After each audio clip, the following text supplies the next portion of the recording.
तुम्ही लोकांमुळे दुःखी आहात? थोडं थांबा. खरं कारण लोक नाहीत, आपल्या अपेक्षा आहेत. आपण सगळे लोकांकडून काहीतरी अपेक्षा ठेवतो, की ते आपल्याला समजून घेतील, आपल्यासाठी उभे राहतील.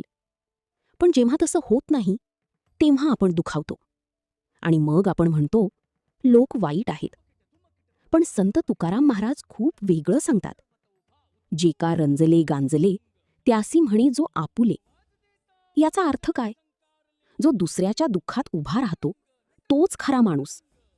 पण आपण काय करतो? आपण आधी अपेक्षा ठेवतो, की लोक आपल्यासाठी तसं करतील. आणि जेव्हा ते होत नाही, तेव्हा आपण निराश होतो.